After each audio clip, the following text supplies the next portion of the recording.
I'm Xfinity's David Onda. And I'm some girl. Welcome to day one of San Diego Comic-Con. We've already done so much. We got a look at the rise of the Teenage Mutant Ninja Turtles. We got a sneak peek at the new Laika movie, Missing Link. And we finally made it to the good place. Right now we're headed over to the Hilton to meet the stars of the new season of Doctor Who, including the 13th Doctor, Jodie Whittaker. And we're gonna see if we can survive the dead quarters. If you don't join us, I'm jumping into this bay. He'll do it. I'm gonna do it.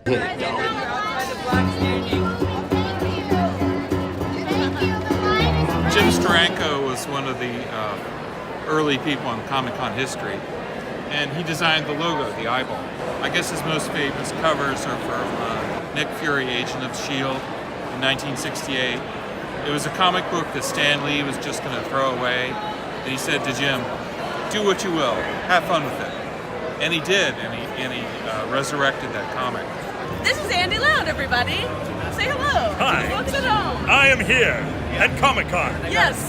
Yes. And what are you here for? What is like your number one thing? You know, some people come for the panels, some come for the toys. I just like the atmosphere. Seeing people be passionate about what they believe in, that's the attitude that makes heroes. I love you.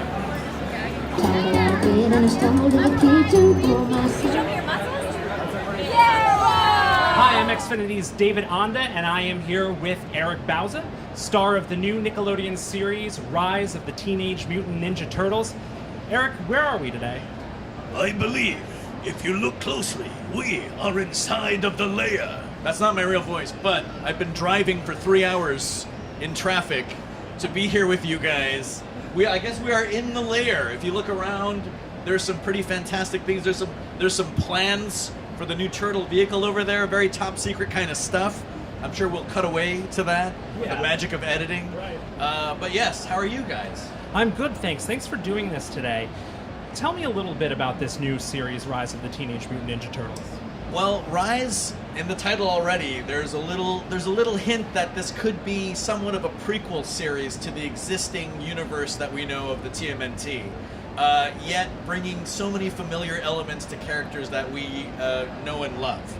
But again, it's the Turtles universe. We've established multiple dimensions in the lineage of the series, whether it be the movies. I'm trying to use this proper. The movies, the TV shows, the comics. There's a little bit of something for everyone in this series. And again, if you're a turtle purist like me, I grew up watching these guys in the 80s. You're gonna love this version of the show. Do you remember your first exposure to the Teenage Mutant Ninja Turtles? The first exposure that I had was like Saturday mornings, sitting in front of the TV with cereal. I still kind of do that. Luckily, I have a son, so there's an excuse there. And I love the theme song. Theme songs in the 80s, that's how it was, right? Like, it was almost like you tuned in on time just to hear those songs. And Ninja Turtles was definitely up there. It's on my workout podcast list, my soundtrack when I work out. So, yeah. Obviously, I have to ask you, what is the greatest 80s TV theme song of all time? It's up there between Ninja Turtles. I mean, you got Thundercats, Braveheart. I mean, like, I'm going deep into the 80s well. Punky Brewster even had a good theme song. It's a pretty good one, I don't know. We've seen so many versions of Master Splinter through the years. What do you love about this character, and what have you brought to him that's a little bit different than other versions? Well, if you've seen the design of Master Splinter, clearly he was based off of me. I have a motion capture suit in the trunk of my car, and I do all of the animation. No, I'm just kidding. He is like a, I don't know, what would you would say, like a cross between Mr. Miyagi, Danny DeVito, and Yoda, kind of. It's this weird, lazy, lackadaisical, like, very different approach to Master Splinter, yet very knowledged. Everything that he says, there's like a little bit of like knowledge that hopefully the kids will catch on to. Lackadaisical, he kind of doesn't remember their names. So he goes, You, orange one. You take red one and blue one, and you go to a restaurant and get me some dumplings. Yeah, he's kind of like that. But there's purpose to his commands, yeah. I mean, a really important question here, and it's important for every Ninja Turtles fan to know the answer. What is your go-to pizza topping? I'm a classic cheese and pepperoni kind of guy. Classics. Yeah. I mean, there's people that go all out. They put sushi and ice cream on their pizza, but me, I'm pepperoni, cheese, sauce, done. What do you think it is about this Ninja Turtles story that has endured over so many generations through, kids who weren't alive when it was premiered in the 80s? I'm saying these guys are no longer teenagers. They're 30 years old, over 30 years old. We established that like at the beginning of the year. We did the whole Facebook Live event, and I was talking to Kevin Eastman. He was sitting there at a drawing table on a rooftop in Hollywood, and I was like, did you ever think for a moment in time that you would be still here 30 years later with these characters? And there's something that is so appealing about Michelangelo, Leonardo, Donatello, and Raphael that they're almost like Shakespeare characters. Like, if you're an actor and you get an audition for these guys, you already know, like, there's something in you from your childhood that you're going to instill in these characters. And when I found out that I was auditioning for Splinter, I was like over the moon. So we're gonna give this this situation here a try, and we're gonna Ninja Turtles ourselves. But wonder if I could ask you to give your best Splinter cowabunga for us before we do this. Okay, I'll give you a Splinter cowabunga, right? So, cowabunga! But he has a new catchphrase that I'm hoping that will catch on, and it's hot soup! Hot soup. Who'd have thought? That's the new cowabunga. Who doesn't love hot soup? All right, let's give this a try. Go!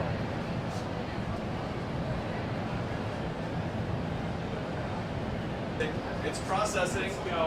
The final one show us here. Okay. Oh yeah, there. Oh man, we nailed it. So good.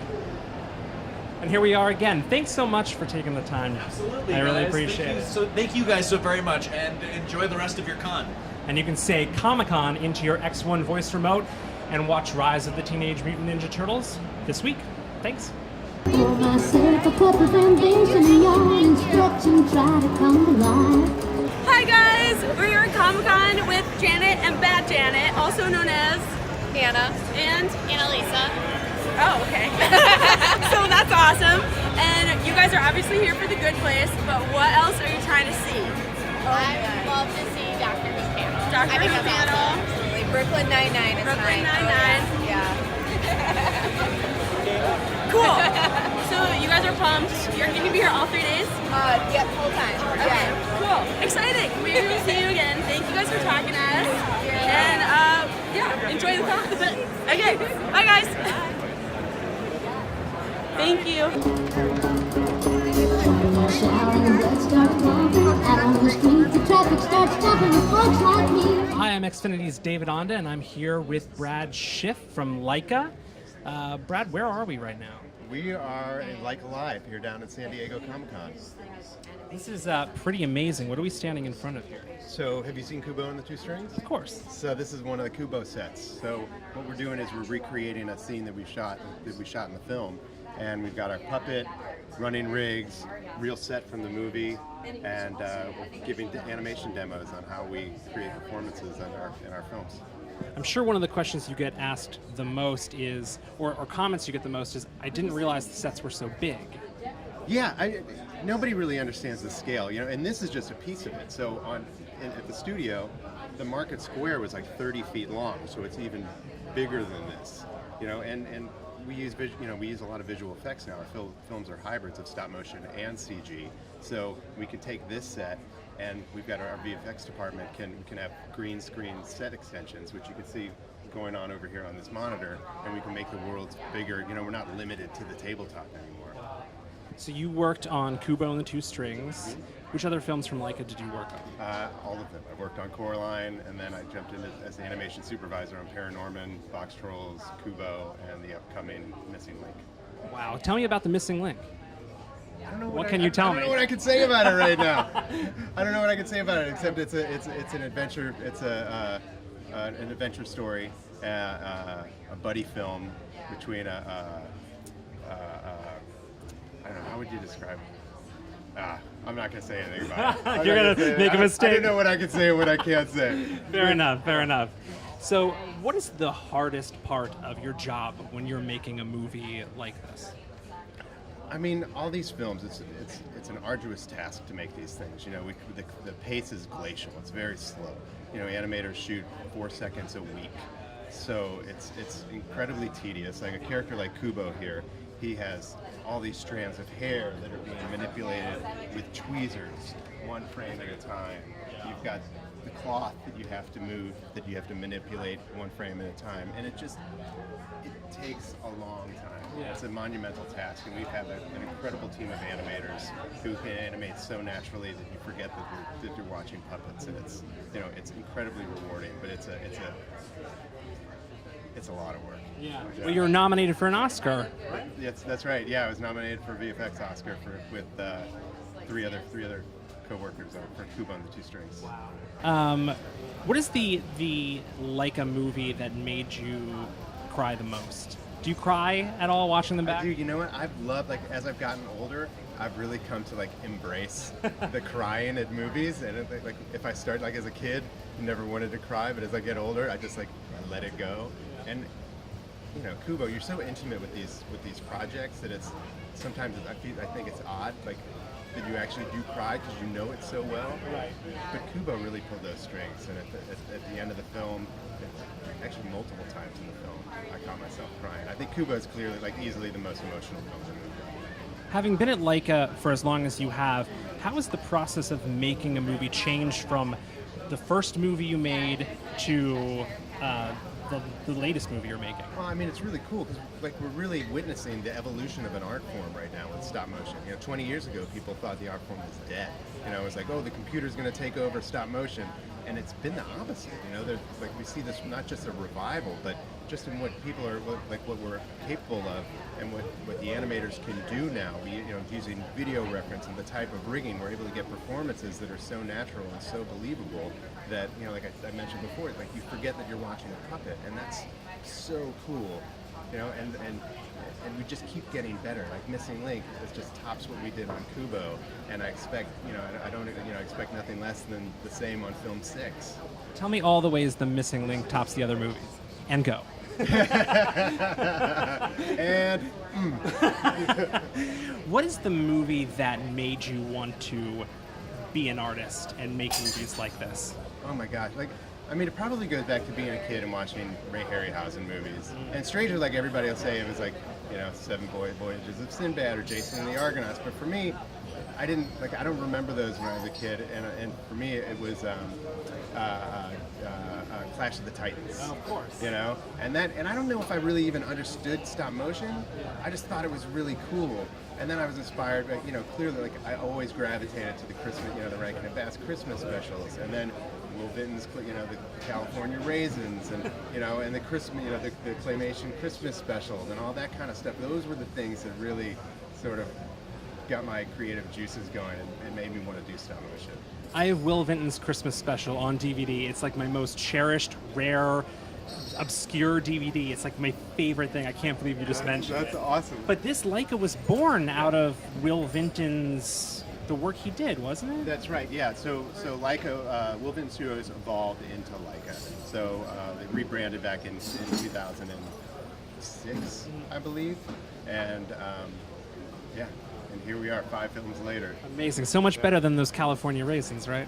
I mean, those are pretty sweet too. They were. But yeah, this is better than California Raisins. Great. Well, thank you so much for taking the time today. I appreciate it. Thank you. Working 9 to 5, what a way to make a living, getting by. Thanks for joining us for day 1 of San Diego Comic-Con. We are absolutely exhausted. So exhausted, we had to get this awesome chariot from the Orville to take us to our next destination, so we don't have to walk anymore. So now we're headed to the red carpet for Breaking Bad and Better Call Saul. Orville, onward! Just say Comic-Con into your Xfinity X1 voice remote to see even more from this year's con.